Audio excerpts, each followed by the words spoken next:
Good morning, everyone. And I am really honored to be here. And before we get into the topic, I should say I should join Cindy in how I feel about ILSI. When I get into an ILSI meeting, I feel like in a family, and I have been 25 years. Continue, despite everything. And yes, what I am going to be talking today is how artificial intelligence is transforming nutrition from one size fits all to truly personalized strategies.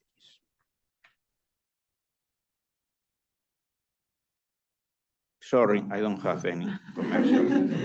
I wish. Okay, so the opening hook, the A1 revolution in nutrition. We know we have been working in nutrition based on averages. And probably average, if you have a study of 1,000 people, one is the average. And everybody else is around that average individual that happens to have the average values. That's what I mean. And what we want to do with personalized, with artificial intelligence is precisely to change from that one size fits all to something that fits the individual. And for that reason, or for that purpose, we have two different roads coming together. One is the industry. The industry sees a great value into personalized nutrition through artificial intelligence. In fact, there are over 450 companies in the world that promise personalized nutrition. Most of them claim that they are using artificial intelligence. Now, those numbers, based on our past experience, the present, and what the future seems to be, I think those numbers are a little bit exaggerated, but for investors, somebody may believe it. And on the other hand, people have been hearing about, listening about personalized nutrition for years. Since we started in the 80s and every day more and more. So people are asking, what is there for me? So we have those two positive vectors helping with our objective. One of the things that is very important, and this will not be a technical talk by any means, this is more like a data solicitation, good data solicitation. Why? Because with AI, we have the opportunity of reusing cohort data for precision nutrition. NIH has spent hundreds, maybe more than hundreds of millions of dollars in the last few decades, establishing cohorts, maintaining cohorts, but probably the benefit out of those cohorts in terms of for the field of nutrition or for any other field, it has been the tip of the iceberg. So the idea is that by implementing or adding artificial intelligence to those wonderful studies, we can get the bottom part of the iceberg when it comes to information. So yes, we will be looking at the past with artificial intelligence. Why to reuse cohort data? There is, as I mentioned before, with the lower part of the iceberg, there is a huge amount of potential information, decades of information in the populations, in the cohort, right? That we can bring up with artificial intelligence. Those cohorts, they have phenotypes, lifestyle information, and obviously they are very cost effective because they are done already. So the additional cost comes from artificial intelligence. And also, artificial intelligence loves longitudinal data. And that's what we have in most of the cohorts that we are talking about. It's not only what we gain in terms of knowledge, is that NIH is putting out there special calls precisely to do this.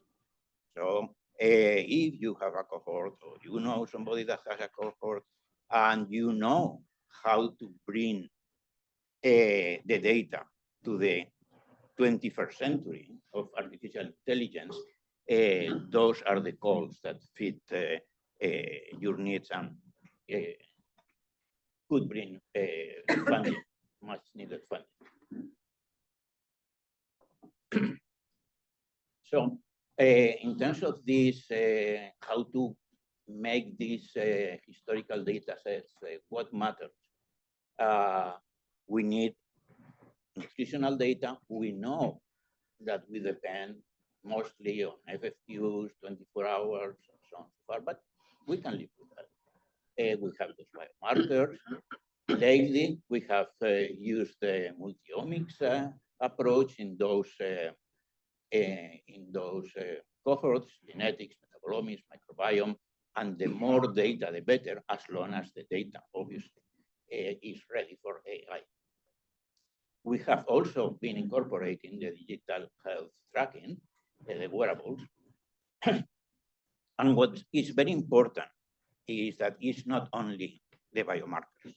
In order to get the real answer, or the precise answer for precision nutrition or personalized nutrition, we need to have very granular information about the socio-demographic and environmental variables of the individuals. So just measuring every omic is not going to do it. You need to know also that exposome in which the individual is embedded. But what are the challenges in the past? Well, missing data, outdated formats, inconsistent measurements. The first part of a study were measured with one technique, the second with another technique. And so we have to prepare, right? First, if you have paper records, you have to apply digital. You have to convert it to digital. They have to be very well standardized across cohorts, what we call harmonization. And this is a challenge for dietary data, data cleaning, the ontologies. We have to really call everything that is the same. It has to be called the same. And the same thing for data labeling. So think of this all data as raw material, and you are the engineer that they are going to put that data together in order to extract the maximum out of that. But this is something that has to be done before modeling. It's not just that you have an interest or a graduate student or a postdoc that has learned random forest or things like that, and hey, let's take the X cohort and start working with it. No, in our experience, it may take over 1 year to have even one data set of, let's say, 4,000 to 7,000 individuals ready to be included in one of these studies. Once you have this cleaning and standardization and so on, then you just, depending on what your question is, you can use different methods for prediction, for improving detection of primary detection of disease, etc. And the nice thing is that you don't need to reinvent the wheel because the tools are already there. The engineers have prepared those in which, in collaboration with them, if possible, you can use it. So I am not going to read this because this is the summary of all that we have said about what is an AI usable data set and AI usable data set.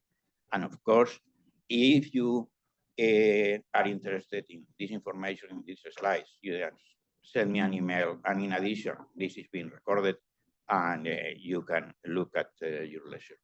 Okay, so obviously we cannot let out ethical and practical considerations. We have to have data consent or reconsent or de-identify people.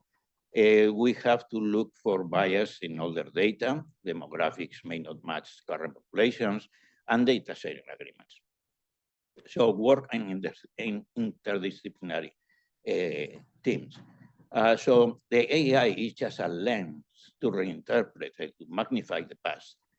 But the data, the key is to have clean, structured, and harmonized data. The take-home message, because I got the yellow card already. What is important of the take-home message is remember what I say, and remember the typical sentence that garbage in, garbage out. That's all. That's the technical or the best. You can reanimate the past with modern data, applying digital twins, adding more omics that you don't have in the past. I mean, you can play. You are not limited only by your funding and imagination. Now, if you are lucky and you get funded to create new cohorts with AI in mind, there are those things apply to the new cohorts. The advantage is that you start from the beginning. You don't have to scratch your head to see where is the missing data and why this name is like that, because you design it from the beginning.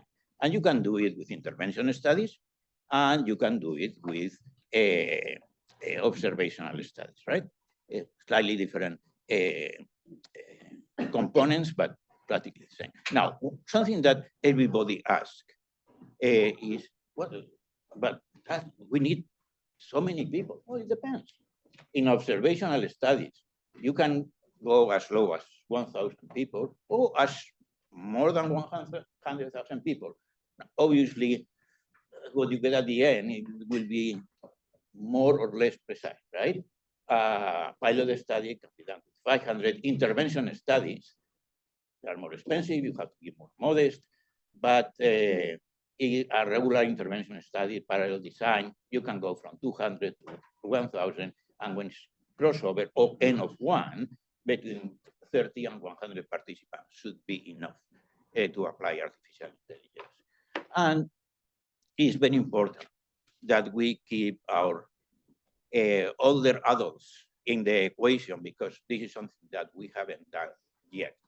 So all these wearables, all these other tests that we are doing, usually they are young cohorts or they started being young, but we have to design new studies that are tailored for our healthy aging, that as we saw yesterday, is growing and growing and growing. And it's not only that people are getting older, as we know very well, is that what we want to improve is the health span of the individuals. And these are, and I know,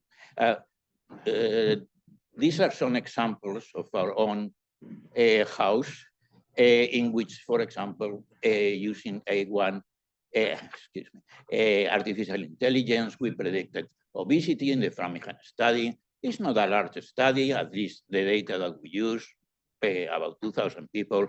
And you can see that you get about an area under the curve of 0.72, which is good. Interesting, we have genomics, we have many omics, but epigenetics was the most informative in terms of prediction.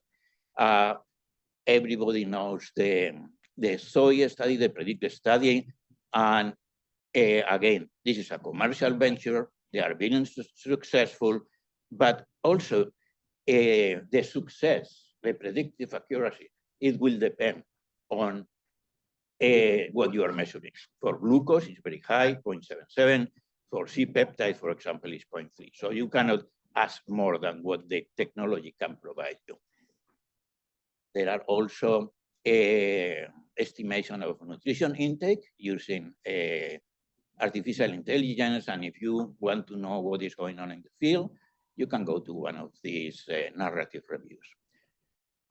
So we are shifting from generalized recommendations to personalized diet. It's not just that one size fits all that stays over time. With AI, personalized nutrition will be possible if we use the proper large data sets, clean data sets, and we can predict metabolic responses even before we are eating. We have to pay attention to the regulatory landscape, privacy, medical versus wellness, transparency, and different places, FDA, EU, EFSA, Canada, are taking different paths. But we have to be, this industry has to be proactive in this. The future of precision nutrition, well, anything that you can imagine, from the same thing that some people are doing now with ChatGPT, of asking what should I eat, and probably you will get the answer that you want, not that you need. With artificial intelligence, you will have your own dedicated coach, right? Smart kitchens, interconnected devices at home, and so on. So that is in our horizon. And this is just the general take-home messages. And what is important is that we can say that when it comes to healthy eating, one size does not fit all. Is that artificial intelligence will give us what fits you. And with this, I will prevent the red card. you were generous, eh? I deserve the red card. Thank you very much for your attention.